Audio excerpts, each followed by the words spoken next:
King Viserys I Targaryen is one overshadowed on both sides. He came, arguably, after the greatest king Westeros had ever seen, his grandfather, the legendary King Jaehaerys the Conciliator. On the other side, we had the cataclysm that was the Dance of the Dragons, fought between his son and daughter, Aegon and Rhaenyra. Thus, Viserys lives in the shadow of these two monolithic events. It's hard to judge if King Viserys was a good or bad king. For the most part, his reign was a peaceful one for Westeros, yet his inaction at the looming succession crisis that would surely follow his death causes many readers to point the blame for the Dance of the Dragons squarely on Viserys. This sentiment in itself isn't untrue, and as we will see, Viserys does bear some of the blame. But what we also learn is how the men and women of his court plotted and schemed against Viserys' wishes. Viserys was described as a man of round features and a stout frame, distinguished by a thick moustache of silver and gold. He often clad himself in rich purple silks and bore the jewelled crown of the old King Jaehaerys, rather than the iron and ruby of Aegon the Conqueror. Known for his amiable nature and deep-seated aversion to conflict, Viserys was a peaceful monarch who sought to satisfy all of those around him, often, as a side effect,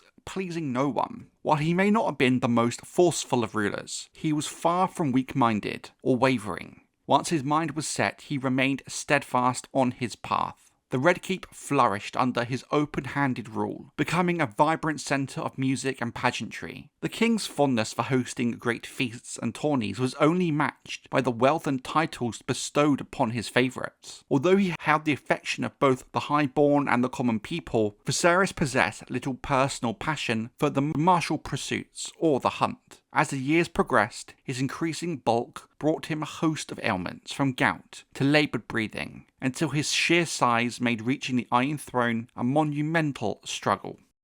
Viserys Targaryen was not the strongest-willed of kings, it must be said, always amiable and anxious to please. He relied greatly on the counsel of men around him, and did as they bid more often than not. The writings of Archmaester Gildane, Fire and Blood, Heirs of the Dragon, A Question of Succession. Viserys was born in 77 AC to Prince Balerion the Brave and his sister, Princess Alicent Targaryen. He was the firstborn grandson of King Jaehaerys and good Queen Alicent. There is an assessment by Setson Bath where he recalls the infant Viserys as a jovial, robust babe whose hearty appetite often left his wet nurses exhausted. At mere 9 days old, despite the caution of those around her, his mother, Princess Alyssa, took the swaddled babe into the skies upon her dragon Meleys. She later shared that the boy did nothing but giggle throughout the flight. Given what we know of Alyssa as a character, with her adventurous nature, this is not a surprise. It's clear that Daemon took after his mother.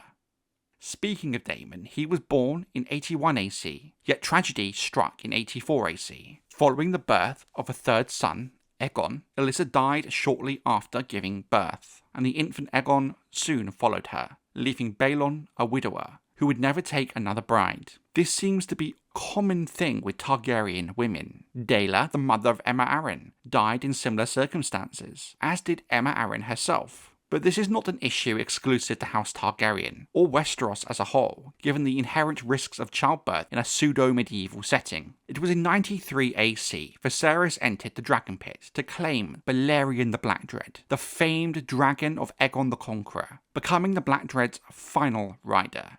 The ancient beast, the last living creature to see old Valyria before the doom, proved difficult to rouse, and though Viserys and the Black Dread circled the capital 3 times, Viserys admitted to his father he lacked the confidence in Balerion's remaining strength to attempt the journey to Dragonstone, his intended destination. When the dragon died a year later, Viserys chose never to mount another. It's widely believed the Black Dread never recovered from his injuries sustained in Old Valyria with Rhaenyra Targaryen decades prior. Viserys would marry his cousin Aemma Arryn in 93 AC, though they waited 2 years for the marriage to be consummated. The early years were marred by the sorrow of miscarriage and infant loss, struggles some attribute to Aemma's youth at the time of their wedding. However, the arrival of Princess Rhaenyra in 97 AC brought great joy, and she remained the light of her parents' lives. After the passing of Balerion, who had been named heir in 92 AC. The Great Council of 101 convened to settle the looming question of succession. It was there that Viserys, then 26 years of age, was selected to follow his grandfather upon the Iron Throne over the young son of his cousin, Princess Rhaenyra Targaryen, the infant Laenor Velaryon. Now, King Jaehaerys died in 103 AC 2 years later, and Viserys was crowned, as was decreed by the Great Council. Objectively, I think it's fair to say that the start of Viserys' reign was happy and strong, which we will see with the amount of feasts and banquets. It seems it was around this time that Rhaenyra also became a dragon rider with Syrax, but there's a lack of information about the specific details. A fair assessment readers often make about Viserys is that he was a happy king, but not a good one, given he left most of the running of the realm to his hand, Otto Hightower, and the Small Council, which I guess is the king's prerogative. As the text makes clear, Viserys hated conflict, so it's fair to suggest that maybe he hated the meetings given the conflict between Daemon and Otto. Otto was the man who argued Daemon be removed from the Small Council, but he found he made Daemon arguably more powerful, being placed in command of the City Watch, where he was successful,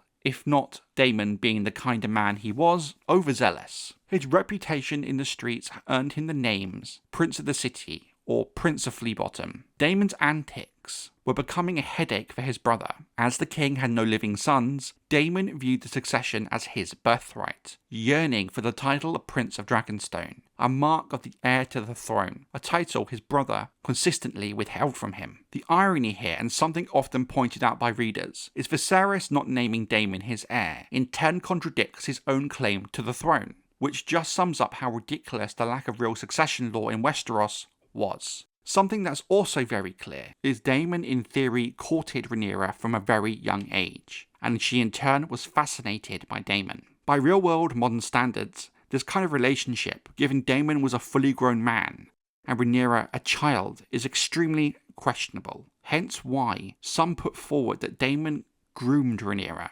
especially when you consider the lavish gifts he brought back from Essos. All sources agree on the existence of a deep animosity between the Hand of the King, Otto Hightower, and Daemon Targaryen. In letters to his brother in Old Town, Otto warned that Daemon could never be king, fearing he'd become a second Maegor the Cruel. Ironically, Otto would later champion Rhaenyra's claim to the throne, despite the Great Council of 101, establishing that male claimants precede female ones. With Viserys lacking living sons, Daemon theoretically was his heir. Though far from blind to his brother's flaws, Viserys loved him and consistently failed to broker peace between Daemon and Otto. When pressed on succession, Viserys only insisted that Queen Aemma would soon present him with a son. In 105 AC, he announced that she was pregnant once again. There is a semi-popular fan theory that much of the contempt between Daemon and Otto came as a result of tales that Daemon had bedded Otto's daughter Alicent Hightower, but even in the text, this is presented as a tale, and from Mushroom, who can be dubious in terms of reliability. Sir Criston Cole protects the princess from her enemies, but who protects the princess from Sir Criston? Alicent Hightower to the court of Viserys Targaryen. Fire and Blood, Heirs of the Dragon, a question of succession.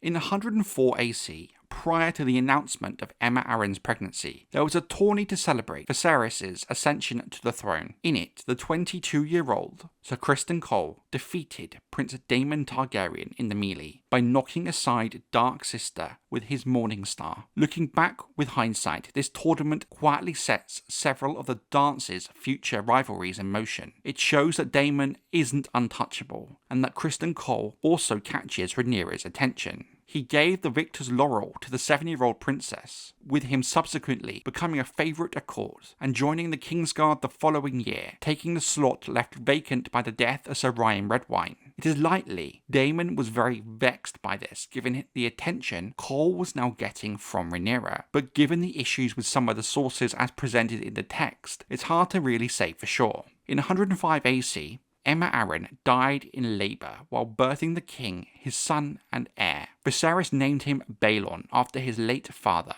Prince Balon the Brave, but the infant died the day after Aemma, which is ironically exactly what had happened to Viserys' own mother. While the king was clearly grieving, his brother Daemon, very much in character for the rogue prince, was observed in a brothel in the Street of Silk. making drunken jokes with the gold cloaks about the heir for a day. When word reached the grieving Viserys, that grief turned into hot rage, which given Viserys' known character, is uncommon for him. After the mourning period was over, in response to his ungrateful brother's ambitions to be heir, Viserys held a lavish ceremony and had Rhaenyra declared the heir and princess of Dragonstone. Hundreds of lords and landed knights did obedience to the princess and swore solemn oaths to defend her rights of succession. Daemon left the capital in a fury. Viserys began to groom Rhaenyra to be the ruling queen, teaching her how to rule, and made her part of his small council. We've already mentioned the irony of Viserys naming his daughter heir, contradicting his own claim to the throne, but what must also be recalled is at the time, no one expected Rhaenyra to remain heir should a son be born to Viserys. Hence, why men such as Otto Hightower were more than happy to back Rhaenyra to block Daemon. At this time, Viserys was still a young man, not quite 30. Thus, there were soon calls for him from within the small council to remarry, as would be expected of a man in his position and age. Grand Maester Roncitus suggested the young daughter of Lord Corlys Velaryon, Rhaenyra, as a way to mend the hurt of the Great Council of 101, when Viserys was chosen over Rhaenyra. The issue for Viserys was Rhaenyra was still a young girl of 13. It seemed his eye had actually turned elsewhere, to Alicent Hightower, the daughter of his hand, Otto. It's highly suggested in the text that Otto very much pushed the idea of the match, and there were some at court who resented him as a result. There were also rumours that Viserys already sleeping with Alicent prior to Emma's death. Although these are just rumours, it's not really hard to picture a series of events like this being true. It was very common for kings to take mistresses, even in the real world, especially when the queen was pregnant. There was a lot of misunderstood wives' tales suggesting it could harm the growing babe. The court knew Alicent as a precocious girl of 15, though by 18 she had blossomed into a woman both clever and fair. Even after the labour of 4 births, Alicent maintained a frame as elegant as it had been before her first child was even conceived. Oddly, there is some debate if she had dark hair, blonde, or even Valyrian silver, with accounts of Hightowers in the main book series being described as a likeness for Daenerys Targaryen by Jorah Mormont. And in Alicent's case, the elderly Jaehaerys used to mistake Alicent for his lost daughter Sarah, whom had, of course, Valyrian hair. Given Alicent's hair colour or that of many Hightowers is never actually described, it's all uncertain. Beyond the politics of the King's Landing though, another crisis was unfolding. The Triarchy had seized the Stepstones, threatening the shipping lanes of the Narrow Sea and inflicting heavy losses upon Lord Corlys Velaryon's trading fleets. Frustrated by the Crown's unwillingness to intervene, Corlys joined forces with Prince Daemon Targaryen and launched a war of his own. While Corlys provided the Velaryon fleet, Daemon flew on his dragon Caraxes and led an army of adventurers and second sons looking for glory. Daemon made many enemies from Lys, Myr and Tyrosh, and he slew Craghas Drahar in 108 AC. After conquering all but 2 of the islands, Daemon declared himself king of the Stepstones and the Narrow Sea in 109, being crowned by Corlys Velaryon. The Triarchy launched a massive fleet under the command of Rancalio Rhydun to retake the Isles, and Dorne joined the alliance against Daemon. This was one of the clearest examples of Viserys' style of kingship. Rather than committing the realm to another costly war, he chose restraint. To the likes of Corlys and Daemon, this looked like weakness, but from Viserys' point of view, the Seven Kingdoms itself remained at peace. Ultimately though, Daemon's hold on his kingdom would be tempestuous. The marriage between Viserys and Alicent also happened in 106 AC. At the celebratory banquet, Princess Rhaenyra performed the duty of pouring wine for her newly made stepmother. In a show of affection, Queen Alicent kissed the girl and held her as daughter. However, Prince Daemon Targaryen did not receive the tidings of the marriage with such grace. It is said he thrashed the messenger nearly to death upon hearing of his brother's marriage. It's clear to see Daemon's anger came because Alicent would give Viserys sons, and thus push Daemon further down the line in succession. It's claimed that Rhaenyra and Alicent at first got on well, but it all swiftly changed, more so after Alicent bore the king a healthy son named Aegon in 107 AC. A daughter Helena followed in 109 AC, and a second son named Aemond. born in 110 AC. The enmity between Queen Alicent and Princess Rhaenyra soon ended, as both sides desired to be the first lady of the realm. And here is where the core issue of the Dance of the Dragons comes to the fore. Though Alicent had given Viserys male heirs, the king did nothing to change the order of succession, as he considered the matter already settled by naming Rhaenyra in his will. Otto Hightower hectored the king so much that Viserys sent him back to Old Town, bestowing the position of Hand of the King on Lyonel Strong, the Lord of Harrenhal, a man who would go on to become an extremely capable hand. However, a strong faction of supporters rallied around Alicent that at the time was known as the Queen's Party. Thus, two parties began to form at court. The Queen's Party consisted of powerful lords, friendly to Alicent, and supportive of the rights of her sons. In opposition was the party of the princess, those who supported Rhaenyra as heir. In the year 111 AC marked a pivotal moment in the escalating tensions at court, as a grand tourney was convened in the capital to celebrate the 5th anniversary of the king's union with Alicent Hightower. During the inaugural banquet, the queen appeared in a gown of vibrant green, a stark contrast to Princess Rhaenyra, who chose to drape herself in traditional Targaryen hues of scarlet and coal, or black and red. This choice did not go unremarked. Henceforth, the realm would distinguish the rival factions as the Greens and the Blacks. The princess's supporters proved dominant. Sir Criston Cole, bearing Rhaenyra's favour, unhorsed every champion Queen Alicent put forward, including her own brother Sir Gawain Hightower and two of her Hightower cousins. The tourney also saw the return to court of Daemon. The two brothers reconciled, with Daemon offering Viserys his driftwood crown he had claimed while fighting in the Stepstones. However, within 6 months, Daemon was exiled again from King's Landing. While Grand Maester Runster claimed the two brothers simply quarrelled, it was rumoured that Daemon had taken Rhaenyra's maidenhead. Lyonel Strong counselled the livid King Viserys that Daemon should be exiled for treason, but Septon Eustace reminded the council about the taint of kinslaying. Thus, Daemon was exiled instead. The account of the Fall Mushroom is more scandalous, however, claiming that Daemon gave Rhaenyra lessons on how to seduce and please men, lessons in which Mushroom insisted he took part in as well. Mushroom further claimed that Daemon secretly smuggled Rhaenyra from her rooms, dressed as a page boy, and took her to brothels on the Street of Silk, where she could observe the act of love and learn the womanly art from the prostitutes. Mushroom's account differs greatly from Eustace's account, in that Mushroom claims Rhaenyra remained a maiden during these lessons from Daemon. In Mushroom's account, Rhaenyra received those lessons from Daemon because she was in love with Criston Cole, and she wanted him to see her as a woman. Whichever account is true, Viserys sent his brother into exile. Viserys hated conflict, and made repeated attempts to cease the hostilities between the Blacks and the Greens, with many fights and false apologies issued from both sides. He loved his wife and his daughter equally, but they only loved each other when he commanded it. So long as Viserys ruled, peace prevailed in the Seven Kingdoms. And really, that's the issue with Viserys' reign as king. As long as he was alive and well, all would be well. But the second he was gone, the leash would be let off both the Blacks and the Greens. Viserys was the stabilising factor, but also in many ways the cause of the instability in the first place, due to his inaction. When he looks at you, he sees the girl you were, not the woman you've become. But I can teach you how to make him see you as a woman. Daemon to Rhaenyra. According to Mushroom, Fire and Blood, heirs of the dragon, a question of succession.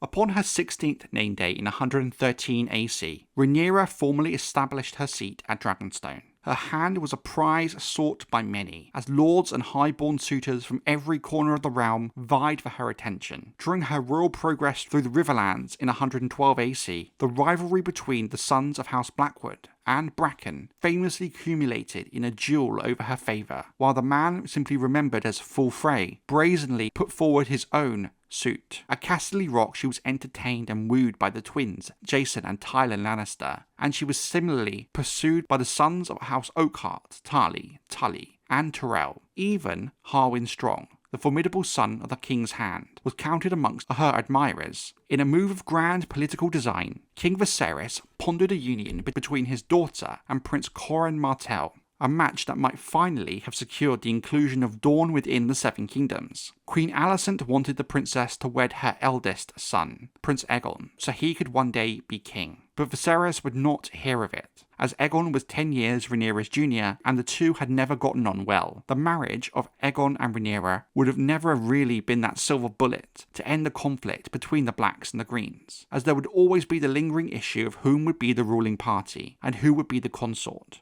The Blacks would of course expect Rhaenyra, but given the succession system the Greens are supporting, male preference primogeniture, the long-standing Andal custom, they would expect Aegon to be the ruling party. Would the marriage have been better than nothing? Yes, but it does come with its own set of issues, and only half solves the problem. The king and council chose Rhaenyra Targaryen to wed Rhaenyra, to regain the friendship between the Iron Throne and Driftmark. However, Rhaenyra protested the match strongly, stating Rhaenyra Targaryen would prefer her half-brothers instead of her. At the same time in 113 AC, according to Septon Eustace, Criston Cole slipped into Rhaenyra's bedchambers to confess his love, offering to run away with her to one of the free cities, where he would pledge his sword to some merchant prince. Rhaenyra refused him, however, saying a Targaryen was meant to be more than the wife of a sellsword, and that if he could forget his Kingsguard vow, he could forget marriage vows. However, according to Mushroom, it was Rhaenyra who unsuccessfully attempted to seduce Sir Criston in the White Sword Tower. It is then believed that the spurned princess took solace in Harwin Strong. Whatever the way of it, Criston Cole went from being the staunchest defender of Rhaenyra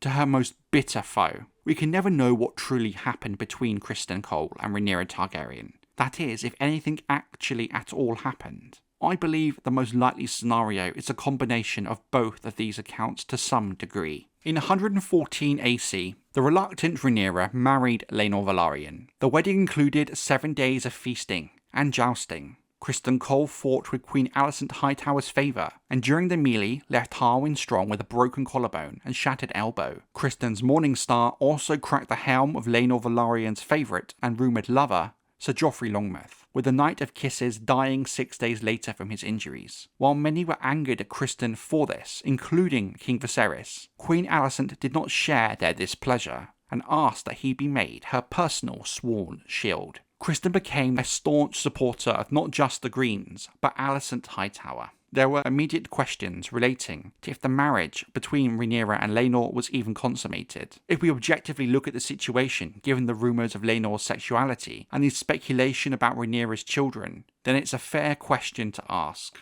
Rhaenys spent most of his time on Driftmark, surrounded by handsome squires, and infrequently visited Rhaenyra on Dragonstone. Later that same year, Rhaenyra gave birth to her first son, Viserys Targaryen. However, due to the babe not having the traditional Valerian features of either of his parents, but rather the common brown hair and brown eyes of Harwin Strong, rumours spread that the child's real father was in fact Harwin, Rhaenyra's sworn shield, whom resided with her permanently on Dragonstone, and her rumoured lover if the tales about her being spurned by Criston Cole were true. I think there is clearly enough evidence that points towards the Harwin rumours being true. However, there is a semi-popular fan theory that Criston Cole, at the very least, could maybe be the father of Viserys, but the timeline for this is extremely tight. Queen Alicent bore a third son, Daemon, the same year. To add insult to injury to Rhaenyra, the babe bore the traditional Targaryen look Rhaenyra's son Jace lacked. Viserys had Viserys and Daemon share the same wet nurse, till weaned, hoping to prevent enmity by raising them as milk brothers. Soon, Rhaenyra gave her father 2 more grandsons, Viserys Targaryen, born in 115 AC, and Joffrey Targaryen,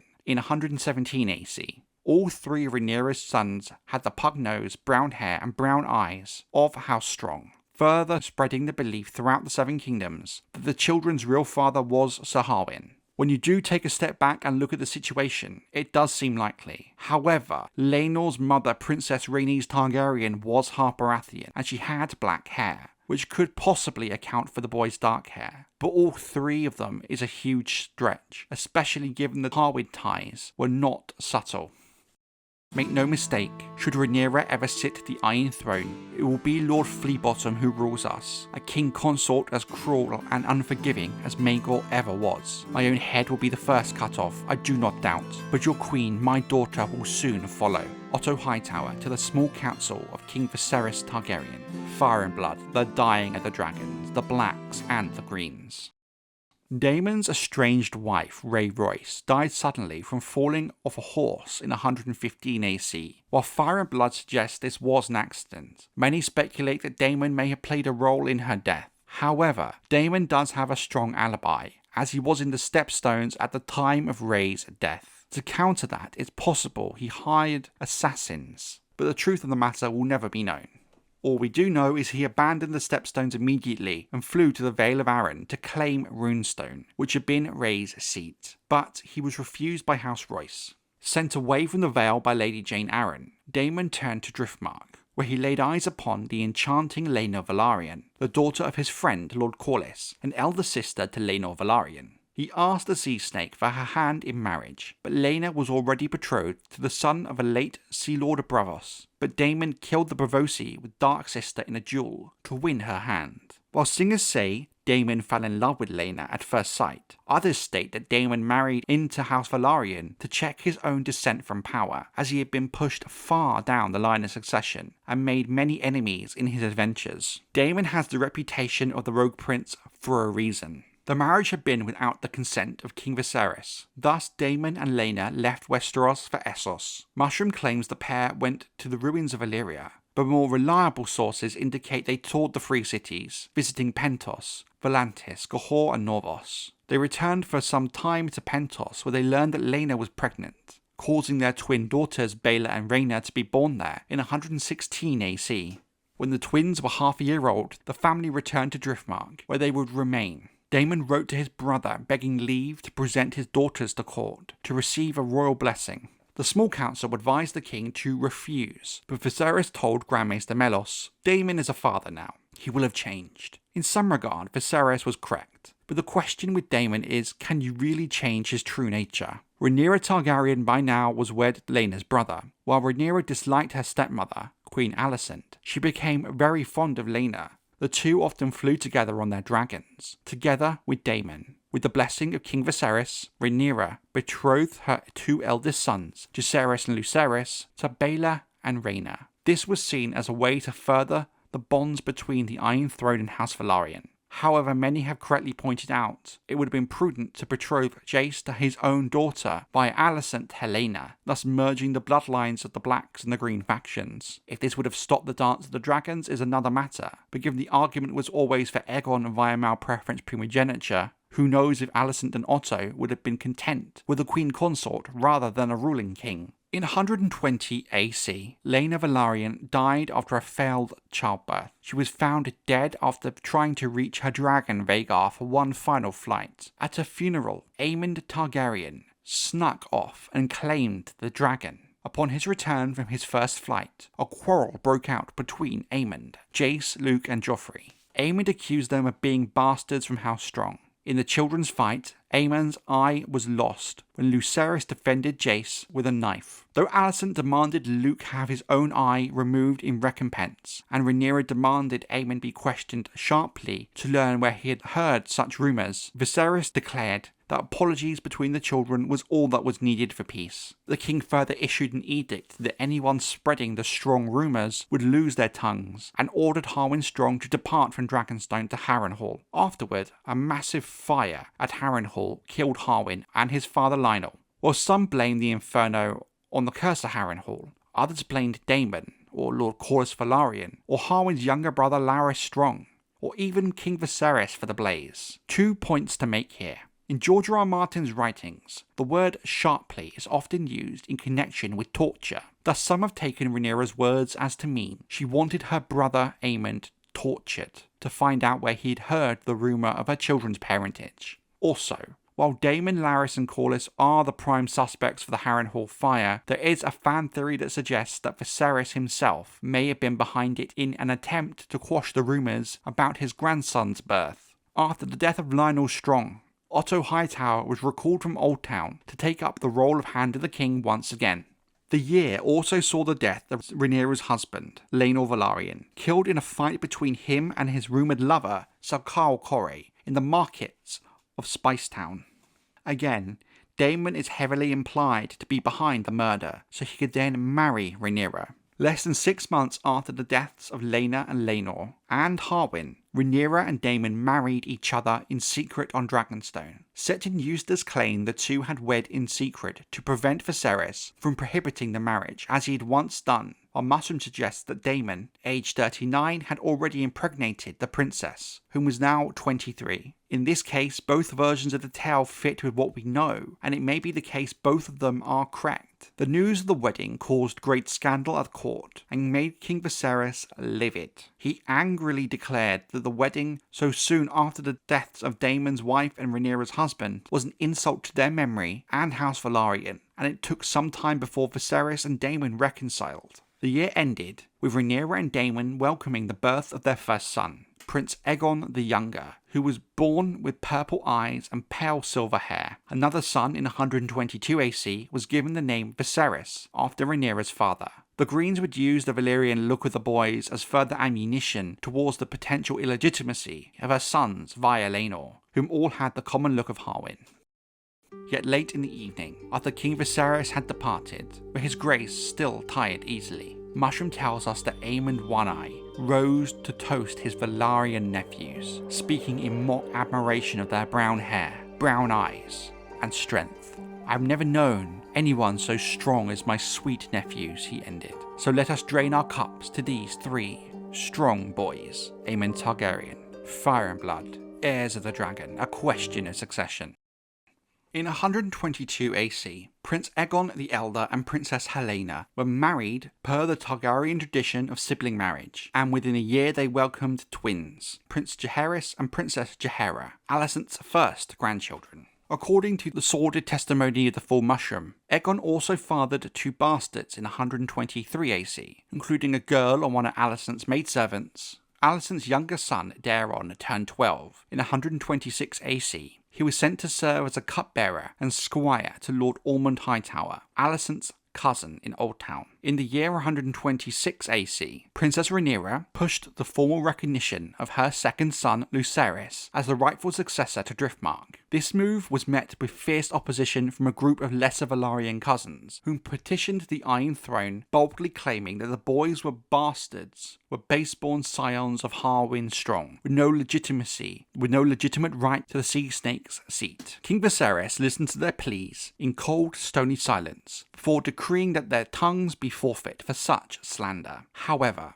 as the king rose from the Iron Throne, he stumbled and slashed his hand to the bone upon one of the Iron Throne's jagged barbs, while Grand Maester Melos proved unable to check the subsequent infection and fever, which led many to fear for the king's life. Viserys was eventually saved by the swift hand of Maester Geraldus, summoned from Dragonstone by Rhaenyra. Geraldus removed 2 of the king's fingers to halt the rot. Shaken and physically diminished, Viserys would never again mount the steps of the Iron Throne. It also seems it was this single event that began his rapid decline in health. Upon the passing of Melos, Princess Rhaenyra sought to have her loyal Maester Geraldus elevated to the vacant seat of Grand Maester. Queen Alicent, ever vigilant for the interests of the Greens, countered with the proposal of Maester Alfador of House Hightower. Caught once more in the crossfire of his family's rivalries, Viserys demurred, insisting that the choice rested solely with the Citadel. In the end, the conclave of Archmaesters selected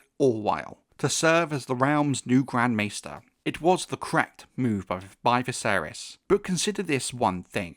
While the Citadel is supposedly a neutral force, being in Oldtown, with House Hightower one of their biggest patrons, and many members of House Hightower becoming maesters, it's not a huge leap to suspect there could still be some Hightower influence over the choosing of Orwyle. On the first day of 127 AC, the king held a feast to celebrate the return of his health. Alicent and Rhaenyra made a show of amity and love, each wearing each other's colours. The families greeted each other with kisses and toasts to Viserys' pleasure. However, after the king left the feast to rest, Aemon toasted his 3 Velaryon nephews, speaking in mock admiration of their brown hair, brown eyes, and strength, calling them 3 strong boys. Aegon also became offended when Viserys asked Helaena, his wife, to dance, and a fight between the princes was prevented by the intervention of the Kingsguard. Throughout the final decade of the king's life, the Hand, Otto Hightower, was remarkably diligent in populating the small council with voices favourable to the Queen's cause. While the specific years of their appointments remain obscure by the passage of time, the council that sat in 129 AC, the year of Viserys' death,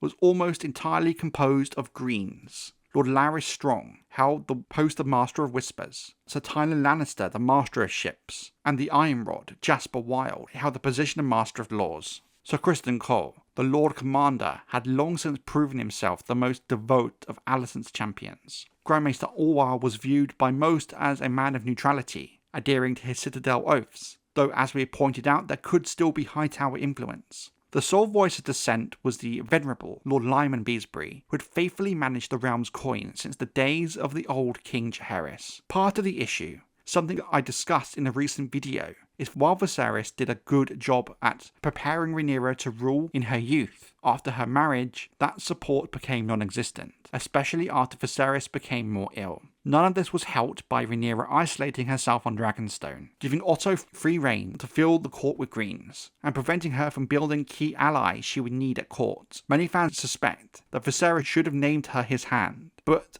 the reality, as discussed in that video, is much easier said than done, and again it's not this magic silver bullet that many propose. King Viserys I Targaryen died on the third day of the third moon of 129 AC. In his sleep, after numerous illnesses chipped away at his vigour, till he was a shell of the light-hearted, happy king he became known as. Obesity, gout, infection, especially from the wound from the Iron Throne, all affected him deeply. What is clear is that most of these illnesses were caused by excess.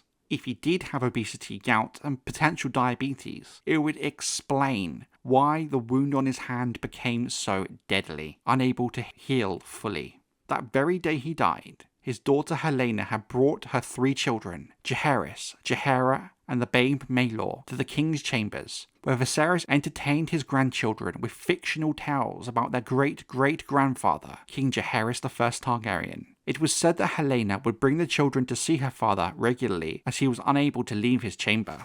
After spending time with his grandchildren, he sent them away, pleading weariness and a tightness in his chest. He then closed his eyes for a nap, and never woke again. And with that, as many foresaw except Viserys, the dragons would dance. Assessing the reign of King Viserys Targaryen is complicated. It was peaceful outside of Daemon's war in the Stepstones. He did do a lot to mend ties with House Balerion, and was a kind and loving man. But sadly we cannot escape the indisputable fact that his inaction, or more so willful ignorance, to the succession crisis growing ever larger around him, despite all his good intentions, would be his legacy. Rhaenyra and her scandals were certainly a blind spot for Viserys, and it's a reasonable claim to speculate that this may have been fueled by grief for Aemma Arryn, and if that is the case, it certainly led him down the path to the Dance of the Dragons.